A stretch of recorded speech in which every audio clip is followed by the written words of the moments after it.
کا نام وہ جو لیتے ہیں صرف دھوکہ دینے کے لیے. اب سمجھو، اب اگر وہ یہ کہیں کہ جی نمرود اپنی قبر میں زندہ ہے، ابو جہل اپنی قبر میں زندہ ہے، سمجھے؟ اگر یوں کہیں فرعون سے حامان اپنی قبر میں زندہ ہے، عتبہ اور شیبہ اپنی قبر میں زندہ ہے، آزر اپنی قبر میں زندہ ہے، اور جی یہ اشاعت تو توحید والے نہیں مانتے، کسی پر کوئی اثر ہوگا؟ ان کے کہنے سے اثر نہیں ہوتا. اس لیے وہ نبی علیہ السلام حیات النبی یا حیات شہداء یہ نام لیتے ہیں صرف لوگوں کو متنفر کرنے کے لیے، ورنہ ان کا عقیدہ نبی علیہ السلام یا صرف شہیدوں کے زندہ ہونے کا نہیں ہے. ان کا عقیدہ تو ہے ہر مردہ کے زندہ ہونے کا. جب تم ہر مردہ کے زندہ ہونے کے قائل ہو، تم یہ کیوں کہتے ہو کہ جی اختلاف ہے حیات النبی کا؟ حیات النبی کا تو اختلاف نہیں ہے، اختلاف تو ہے تمام مردوں کی حیات کا.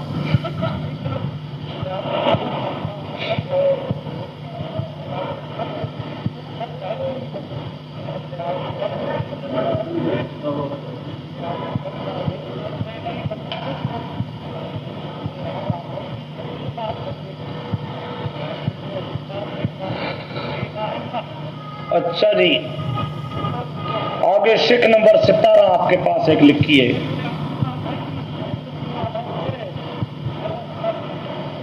وہ اعادہ کی بات درمیان میں ایک آئی تھی نا، شک، اعادہ کی شک، یہ اصل میں یہاں اس نے آ کے لکھ دی، اس کو پہلے لکھنا چاہیے تھا. بہرحال چلو جس طرح بنا دیا.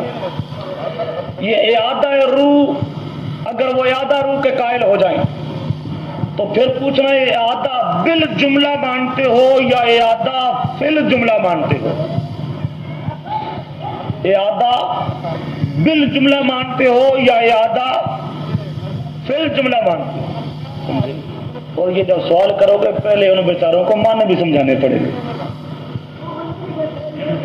انہوں نے آنے کوئی نہیں ہے. سمجھے؟ یہ اعادہ بالجملہ مانتے ہو یا اعادہ فی الجملہ مانتے ہو؟ سمجھے؟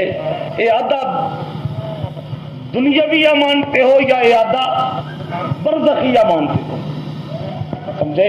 اعادہ دنیاویہ مانتے ہو یا اعادہ برزخیہ مانتے ہو؟ بتاؤ جی کس قسم کے اعادے کے قائل ہو؟ یہ آپ کے پاس بریکٹ میں یہ اعادہ کی تشریح کر دی گئی ہے. اعادہ بالجملہ یہ ہوتا ہے کہ جسم میں روح آ جائے اور پہلے کی طرح جسم زندہ ہو جائے، یعنی پورے جسم میں اعادہ روح ہو جائے. اعادہ بالجملہ کیا ہے؟ بالجملہ جتنی اجزاء ہیں انسان کے تمام اجزاء کے ساتھ روح کا تعلق ہو جائے، روح اندر داخل ہو جائے. سمجھے؟ ہاتھ بھی اپنا کام شروع کر دے، پاؤں بھی اپنا کام شروع کر دے، دماغ بھی اپنا کام شروع کر دے، آنکھیں بھی اپنا کام شروع کر دیں، کان بھی اپنا کام شروع کر دے، زبان بھی اپنا کام شروع کر دے، ناک بھی اپنا کام شروع کر دے، یہ تمام حواس اپنے اپنے کام شروع کر دے اور تمام اجزاء کے ساتھ روح کا تعلق قائم ہو جائے. یہ ہوتا ہے اعادہ بالجملہ. یہ کیا ہوتا ہے؟ اعادہ بالجملہ. اس میں یہ پورا جسم زندہ، اس میں کیا ہوتا ہے؟ پورا جسم زندہ. اور اعادہ فی الجملہ یہ ہوتا ہے کہ پورے جسم میں اعادہ نہیں ہوتا، بلکہ ایک اعادہ معنویہ ہوتا ہے کہ جس کے باوجود جسم میت کا میت رہتا ہے. سمجھے؟ اعادہ فی الجملہ کیا ہوتا ہے؟ اعادہ فی الجملہ کسی جز سے کوئی تعلق، اور وہ تعلق بھی ہوتا ہے بمشیت اللہ خرق آدم. اس لیے جسم میت کا میت رہتا ہے. جسم کیا ہے؟ میت کا. یہ وہ نوع من الحیات میں بات ہے وہ چلی جاتی ہے اس کی. سمجھے؟ تو اب اعادہ بالجملہ مانتے ہو یا اعادہ فی الجملہ مانتے ہو؟ اب اتنا کچھ لکھنے کے بعد یہ چند ایک مآخذ آپ کے سامنے لکھے گئے ہیں جس سے آپ کو پتہ چلے کہ ہمارا مقابل فریق تمام مردوں کے زندہ ہونے کا قائل ہے، اور زندہ ہونے کا قائل بھی ہے کس طرح؟ بإعادہ روح، بإعادہ اس کے لیے یہ پہلا ماخذ ہے آپ کے پاس،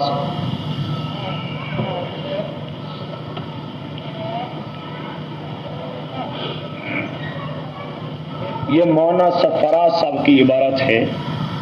یہ عبارت یہ جو شروع میں سمجھ، لیکن واقعتاً فریق مخالف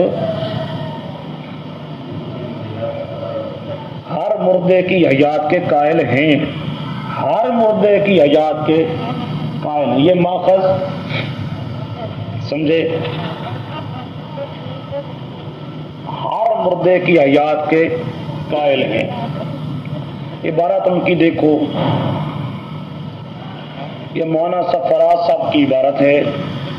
وہ لکھتے ہیں آپ کی زندگی مستمر اور دائمی ہے،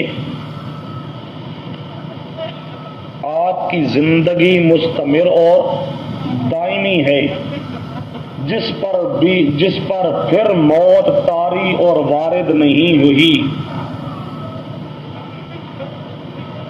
جس پر پھر موت نہیں ہوئی۔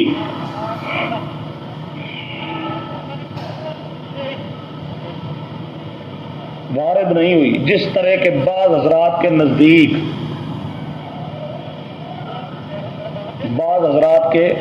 نکیرین کے سوال کے وقت، نکیرین کے سوال کے وقت، عبارت ٹھیک کر لو، نکیرین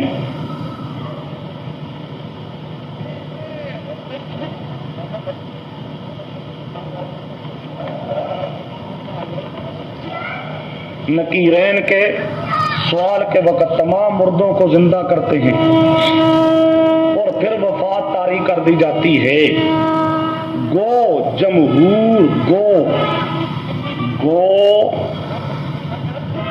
جمہور اس کے بھی خلاف ہیں۔ تسکین الصدور صفحہ 230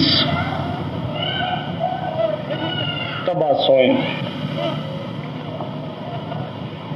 اچھا جی، اب اس میں وہ کہتے ہیں نبی علیہ الصلوۃ والسلام کی زندگی کیا ہے؟ مستمر اور دائمی، ایسی زندگی کہ جس پر پھر موت، جس طرح کے بعض حضرات کے نزدیک نکیرین کے سوال کے وقت تمام مردوں کو زندہ کرتے ہیں اور پھر وفات طاری کر دی جاتی ہے۔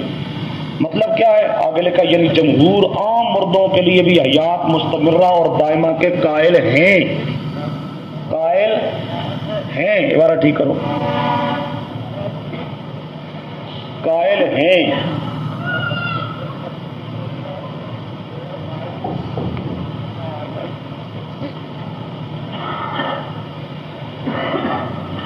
یہ فرق بتا رہا ہے کہ بعض لوگ کہتے ہیں کہ عام مردوں کو سوال جواب کے وقت زندہ کیا جاتا ہے، پھر ان کو مار دیا جاتا ہے، لیکن جمہور کہتے ہیں کہ نہیں جی، مارن دی لوڑ کی ہے، ایک دفعہ زندہ ہوگا تو بعد قیامت تک زندہ رہ سکتے ہیں۔ جمہور کے نزدیک صرف نبیوں کی بات نہیں، تمام مردے قبر کے اندر ان کو نکیرین کے سوال جواب کے وقت زندہ کیا جاتا ہے، پھر قیامت تک قبر کے اندر وہ کیا رہیں گے؟ زندہ رہیں گے، سمجھے؟ اور قبر کھٹو کے وچ زندہ بیٹھا ہو سی۔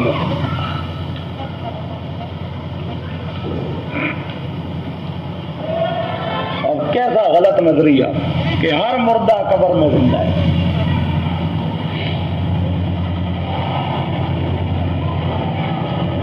یہ ایک ماخذ آپ کے سامنے آیا ان کا، جس میں واضح ہو رہا ہے کہ وہ تمام مردوں کی زندگی کے قائل ہیں، تمام مردوں کی زندگی کے۔ نبی علیہ السلام کا نام لیں گے تو صرف دھوکہ دینے کے لیے، ورنہ صرف وہ نبی علیہ السلام کی حیات کے قائل نہیں، وہ تو تمام مردوں کے قبر میں زندہ ہونے کے قائل۔ ماخذ نمبر 2 لکھو، دیکھو یہ بھی مولانا سرفراز صاحب کی عبارت ہے۔ لکھتے ہیں قبر اور برزخ میں، قبر اور یہ تھوڑی پوچھن نہ لاندہ تھا بچن واسطے، مفتیوں کو بچن واسطے برزخ میں تاکہ ہے جی، قبر اور تھوڑی وضاحت بھی نال گویا کر چھڑی۔ قبر تو مراد، قبر اور برزخ میں مومنین اور کفار سب کی طرف ارواح لوٹائے جاتے ہیں. قبر کے اندر مومن پہنچے یا کافر پہنچے، اس کی روح کیا ہوتی ہے؟ واپس آ جاتی ہے، ارواح لوٹائے جاتے ہیں.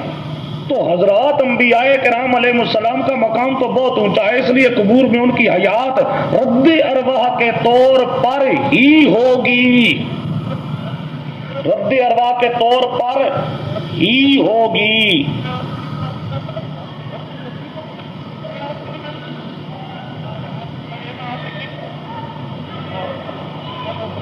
رد ارواح کے طور پر ہی ہوگی. تسکین الصدور صفحہ 231 تبع سوم.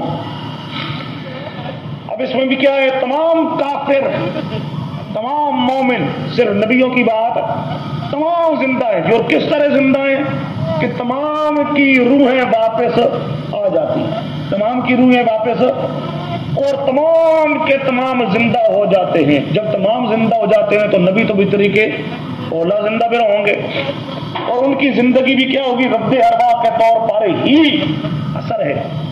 کس طرح؟ تعلق نہیں بلکہ اعادہ روح کے طور پر ہی، رد روح کے طور پر ہی ان کی کیا ہوگی؟ زندگی ہوگی. یہ دو ماخذ. آگے ماخذ نمبر 3، ماخذ نمبر، یہ بھی مولانا سفر آصف کی عبارت ہے. لکھتے ہیں یہ تحقیق اس مسلک پر مبنی ہے کہ قبر میں نکیرین کے سوال کے وقت مردوں کو زندہ کیا جاتا ہے، پھر ان کو وفات دی جاتی ہے، مگر جمہور اس کے خلاف ہیں.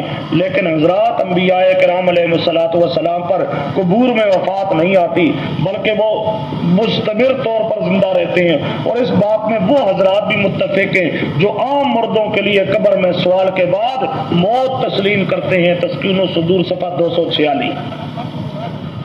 یعنی بعض کہتے ہیں کہ عام مردوں کو سوال جواب کے وقت زندہ کیا جاتا ہے، پھر ان کو گویا کہ عزرائیل قبر جماعت ایک دفعہ رہتا ہے تو روح قبض کرتا ہے. تو یہ آتا ہے سانو اس کی لوڑ ہی کوئی نہیں، اسی دوبارہ کیوں پہچانے؟ اسی آقا زندہ ہو گئے تو قیامت تک سارے زندہ رہے، قیامت تک سارے.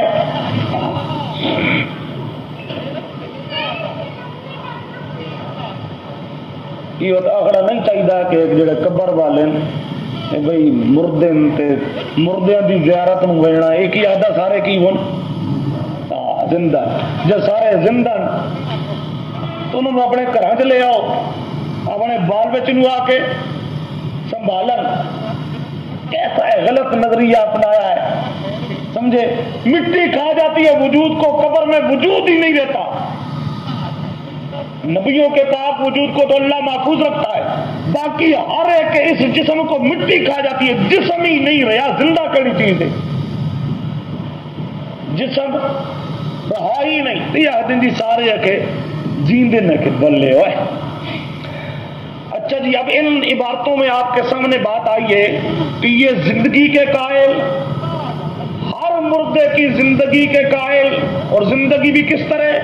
رد روح کے طور پر، اعادہ روح کے طور پر، اعادہ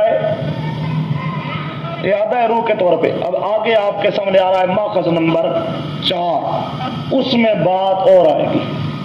وہ لکھتے ہیں صحیح احادیث میں آتا ہے کہ حضرات شہدائے کرام کی ارواح سبز رنگ کے پرندوں کے پیٹوں میں جنت میں جہاں چاہیں سیر و سیاحت کر کے ان قندیلوں کی طرف لوٹ آتی ہیں.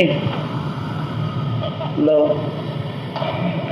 صحیح احادیث میں آتا ہے کہ حضرات شہدائے کرام کی ارواح سبز رنگ کے پرندوں کے پیٹوں میں جنت میں جہاں چاہیں سیر و سیاحت کر کے ان قندیلوں کی طرف وہ لوٹ آتی ہیں. تسکین الصدور صفحہ 129.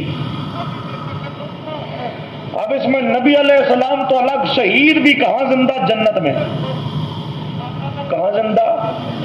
تو سیدھا یہی کہو کہ شہید بھی جنت میں زندہ، نبی بھی جنت میں زندہ، باقی مومن بھی جنت کے اندر زندہ، اور کافر وہ جہنم کے اندر عذاب، جنت کے اندر ان کے لیے عذاب، مومنوں کے لیے جنت کے اندر راحتیں. وہاں زندہ مانو، اس قبر میں ماننے کی ضرورت کیا ہے؟ اب یہاں تسکین الصدور میں آ کے وہ کیا لکھ رہے ہیں کہ روح وہاں ہے. جب روح وہاں ہے اب یہاں زندگی مانے گا تو کس طرح مانے گا؟ بطور تعلق کے.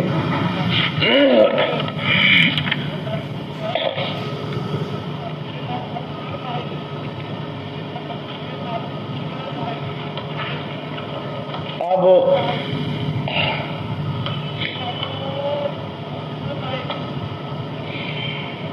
اصل اختلاف تو کیا آئے گا ان کا اور ہمارا؟ وہ تمام مردوں کی زندگی کے قائل، اور زندگی کس طرح؟ بإعادہ روح یا بتعلق تصرف فی البدن، جو اصل اختلاف. سمجھے؟ اس طرح وہ قائل ہیں تمام مردوں کے زندہ ہونے کے اس دنیا والی قبر میں اسی جسم کے زندہ ہونے کے. اور ہمارے نزدیک جس پر بھی موت آ جاتی ہے اس کا یہ جسم زندہ نہیں رہتا. اس جسم نے کب زندہ ہونا ہے؟ قیامت کے. اس جسم نے کب زندہ ہونا ہے؟ اس جسم سے روح نکل گئی ہے، قیامت سے پہلے اس جسم کے اندر روح واپس آ سکتی نہیں ہے. سمجھے؟ نہ روح کا تعلق حیات یا تعلق تصرف البدن قائم ہو سکتا ہے. اس لیے اب دونوں کے عقیدے، چونکہ اس مسئلے میں وہ مدعی ہیں ان کا عقیدہ اور آگے جواب دعویٰ میں ہمارا عقیدہ آئے گا. اب ان کا اصل عقیدہ وہ اس طرح آپ کو لکھ کے دیں گے نہیں، لیکن اصل ان کو یعنی جس طرح لکھ کے دینا چاہیے وہ حق یہ بنتا. تمام اموات بریکٹ میں ہے، نبی، شہداء، مومن، کافر، یہ سارے بریکٹ میں. تمام اموات اپنی قبور ارضیہ میں بایمانہ زندہ ہیں کہ ان کے جسم کے اندر اعادہ روح ہو چکا ہے اور قیام قعود دیکھنے سننے کی طاقت پیدا ہو چکی ہے. یہ عقیدہ اعادہ روح کے بارے میں ہے.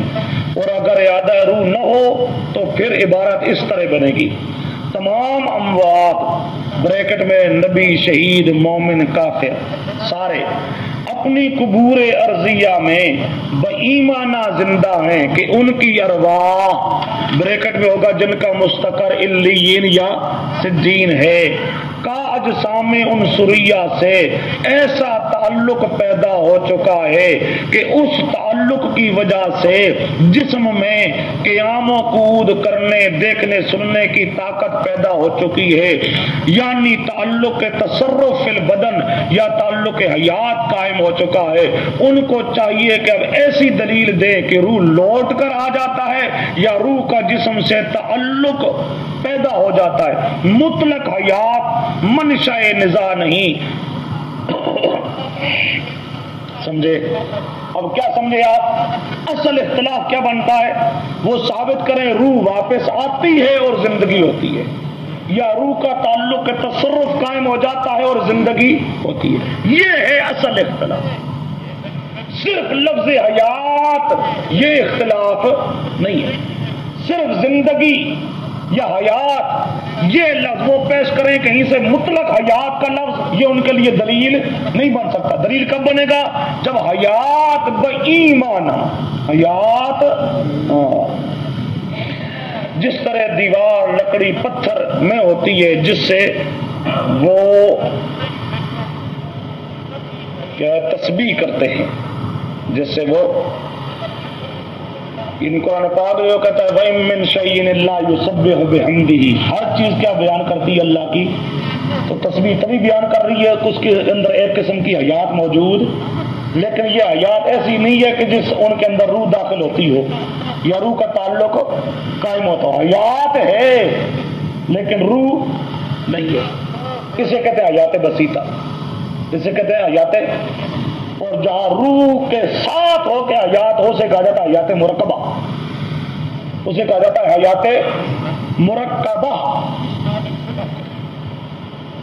اب اصل چیز کیا آئے گی سمجھو؟ اختلاف ان کا اور ہمارا. مجمل لفظ حیات میں اختلاف نہیں. کہ کس میں اختلاف ہے؟ حیات بإعادہ روح یا حیات بتعلق تصرف البدن.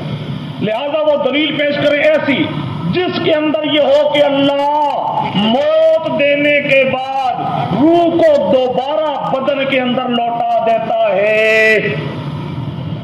سمجھے؟ یہ دلیل پیش کریں.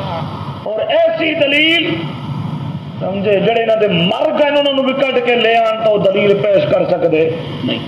یا ایسی دلیل پیش کریں کہ جس دلیل کے اندر یہ ہو کہ روح تو رہتی ہے علیین یا سجین میں، لیکن وہاں سے اس کا ایسا کنیکشن ہوتا ہے کہ یہ جسم دیکھنے لگتا ہے، سننے لگتا ہے، اس میں زندگی پیدا ہو جاتی ہے. یہ تعلق ثابت کرنے کے لیے کوئی دلیل پیش کرے، نہ ایسے تعلق کی دلیل نہ ایسے اعادے کی دلیل. اصل اختلاف حیات بإعادہ روح یا حیات بتعلق تصرف البدن. سمجھے؟ یہ ہے اصل چیز اختلاف. اب وہ اس اختلاف کو متعین نہیں کرتے. کیوں نہیں کرتے؟ وہ بھی اندر سے سمجھتے ہیں دلیل کتوں لیاسو. سمجھے؟ اب اس کے مقابل ہمارا جواب دعویٰ ہمارا وہ کے پاس ہے. کوئی میت اپنی زمینی قبر میں بےایمانہ زندہ نہیں کہ اس کی روح جسم عنصری کے اندر لوٹ آتی ہو، یا تعلق حیات یا تعلق تصرف البدن قائم ہو چکا ہو، جس کی وجہ سے جسم عنصری میں قیام و قعود کرنے کی طاقت پیدا ہو چکی ہو. سمجھے؟ اور ہمارے نزدیک اس طرح کی زندگی سمجھے اختلاف کے ایک مخصوص زندگی کا ہے. اس قسم کی زندگی جس میں روح لوٹ کر آ جاتی ہے یا روح کا تعلق حیات قائم ہو جاتا ہے، اس قسم کی زندگی کے ہم منکر، اس قسم کی زندگی کے وہ مدعی. سمجھے؟ یہ مخصوص زندگی یہ کیا ہے؟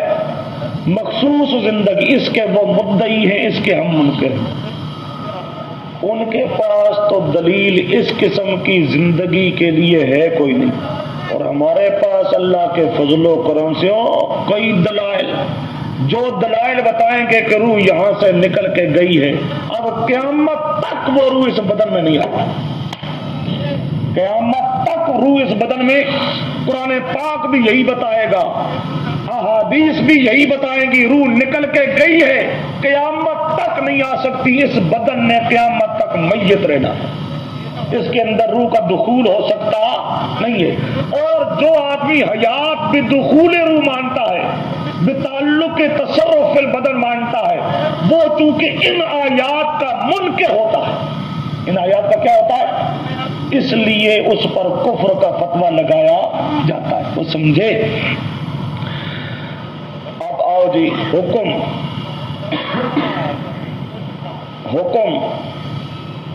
ہم کہتے ہیں کہ تمہارا یہ مخصوص عقیدہ جو نہ مانے وہ بدعتی ہے، کافر ہے، معتزلہ ہے. کیا ہے بتاؤ؟ اب وہ کیا کرتے ہیں سمجھو.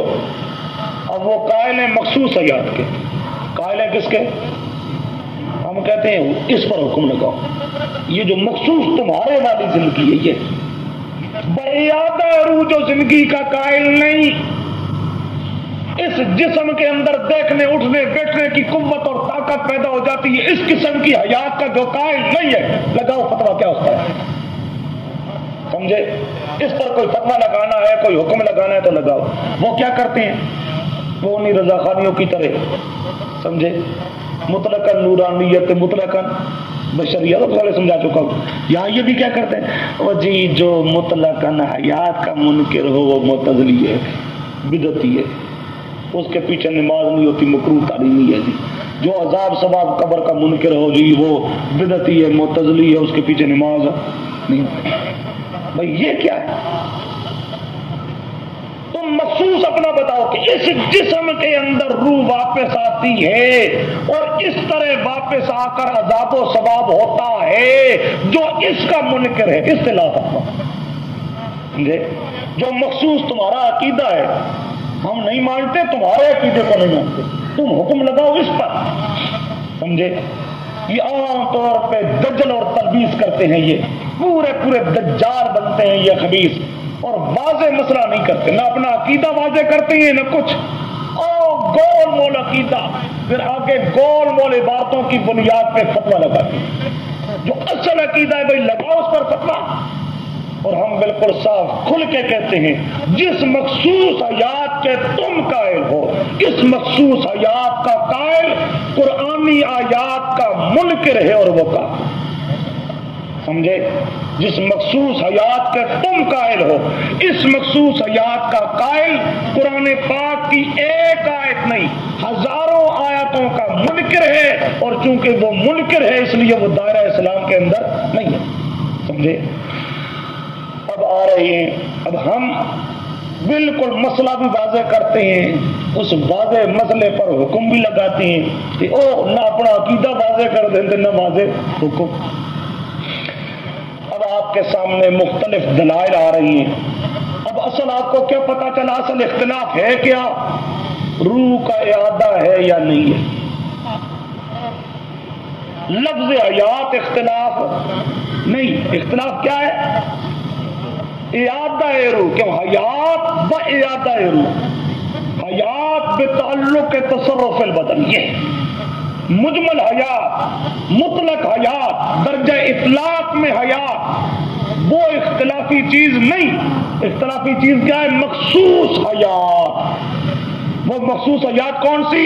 اعادہ روح والی حیات. اس لیے تم ثابت کرو اعادہ روح، ہم ثابت کریں گے عدم اعادہ روح. سمجھے؟ اب یوں جب عقیدہ واضح ہو جائے گا انشاءاللہ العزیز آپ کا مقابل کچھ بھی نہیں کر سکے گا. اب آئیے پہلے آپ کو مسئلہ سما میں کچھ تمہیدی چیزیں لکھائی گئی تھی. اس میں یہ تھا کہ عقیدہ قطعی ہوتا ہے، عقیدہ کے لیے دلیل بھی. اب یہ بھی چونکہ عقیدہ ہے، اب ہم پیش کریں گے اپنے عقیدہ کے لیے قطعی دلائل. تو انہیں بیچارے کو قطعی چھوڑ کے ضمنی بھی کوئی نہیں، اور خصوصاً قرآن پاک کی دلیل کے اعتبار سے تو بالکل یہ لوگ یتیم ہیں. قرآن پاک کی ایک دلیل ان کے پاس نہیں ہے، اور ہمارے پاس اللہ کے فضل و کرم سے سینکڑوں آیا. سمجھے؟ اب پہلی دلیل آپ کے پاس جو لکھی ہوئی ہے وہ ہے اللہ یتوفی الانفس حین موتها واللتی لم تمت فی منامها فیمسک التی قضا علیہا الموت ویرسل الاخری الی اجل مسمی ان فی ذلک لآیات لقوم یتفکرون. سورۃ زمر آیت نمبر 42 پارہ نمبر 24. آیت نمبر 42 پارہ نمبر 24.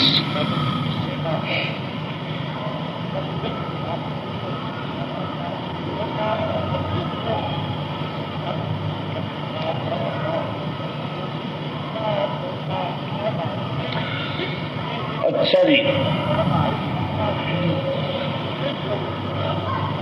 اب چونکہ بات ہے عقیدہ کی، عقیدہ کے لیے صریح الفاظ قرآنی کا ہونا ضروری ہے. صراحتاً قرآن پاک کا لفظ ہو جو عقیدہ کو ثابت کرے. کیوں؟ اس پر ایمان لانا ضروری ہوتا ہے، اور وہی ایمان کیا ہوتا ہے؟ انسان کا عقیدہ ہوتا ہے. وہی ایمان کیا ہوتا ہے؟ انسان کا عقیدہ. ہاں، قرآنی الفاظ سے عقیدہ ثابت ہو کر اب ان الفاظ کا جو معنی ہم کریں گے، ان الفاظ کا جو وہ معنی، اس کے لیے تفسیری حوالہ جات پیش کیے جاتے ہیں. تو بطور تائید کے، بطور کس کے؟ تائید کے. ورنہ کسی مفسر کا قول کوئی حجت اور دلیل خصوصاً عقیدے میں سوال پیدا نہیں. سمجھے؟ یہاں اس آیت کو دیکھو، اللہ پاک کیا فرماتے ہیں؟ اللہ قبض کرتا ہے روحوں کو ہی نہ موتہا، موت کے وقت، جب موت کا وقت آتا ہے اللہ روح کو کیا کر لیتا ہے؟ قبض کر لیتا ہے۔ آگے واللتی لم تمت فی منامہا، اور اس روح کو بھی قبض کرتا ہے جو نیند میں ہے، اور موت اس پر، سوئے ہوئے انسان کی روح بھی قبض ہوتی ہے، مردے کی روح بھی قبض ہوتی ہے، قبض دونوں میں، مردے کی روح کو بھی اللہ قبض کر لیتا ہے، سوئے ہوئے انسان کی روح کو بھی اللہ قبض کرتا ہے، لیکن دونوں قبض کرنے میں فرق ہوتا ہے۔ دونوں قبض کرنے میں کیا ہوتا ہے؟ مردے کی روح قبض ہوئی ہے، اس طرح قبض ہوئی ہے کہ نفس نہیں چلتی، سانس نہیں لے سکتا، آنکھ دیکھ نہیں سکتی، تو سمجھے ہوش حواس کوئی کام نہیں کرتا۔ اور سویا ہوا انسان، سوئے ہوئے انسان کی روح قبض ہوتی ہے، کس طرح؟ روح قبض ہے لیکن اس کے باوجود نبض چل رہی ہے، وہ انسان سانس بھی معلوم ہوتا ہے، روح اندر موجود ہے، روح نکلی نہیں، موت میں روح نکل گئی، وہ مر گیا۔